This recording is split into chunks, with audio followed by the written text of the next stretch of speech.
We want to return to the latest development in the cold-blooded murder of the CEO of United Healthcare, Brian Thompson. It appears investigators are closing in on the killer's identity. This morning, authorities released new images of the suspected gunman's face. That's not him, that's the CEO. That is the victim. Those photos that David was just talking about were taken at a hostel on the Upper West Side where police executed a search warrant.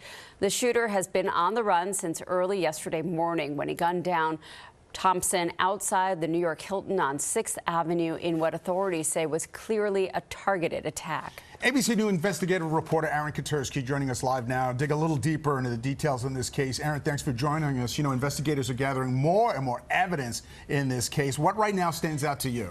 Well, I think that we are able to finally get a look at the guy without his face mask. The police are hoping that's going to go a long way in figuring out who he is. They have yet to identify him, although it seems now they do have a good idea of who they're looking for, and they're building a potential profile of someone who may have been upset either with United Healthcare in general or with the insurance industry writ large, if not Thompson himself. There were shell casings found at the scene, Dave, and some of those had writings that said words like depose, deny, and defend. And those are buzzwords in the insurance industry. They've also been used by those who are opposed to the way the insurance industry often handles claims.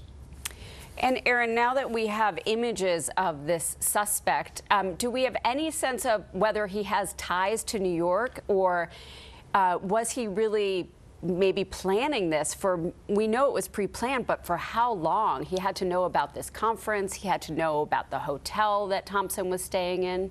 And it's not clear yet, Lauren, whether they're sure that he is from here or whether he came into town with Thompson, maybe from Minnesota.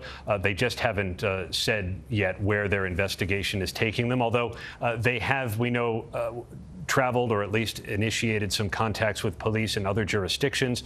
We know they've been talking to authorities in Minnesota to see if there have been any threats or any information that could help them figure out why Thompson would be killed. But so far, they haven't necessarily come up with anything firm that we know of yet.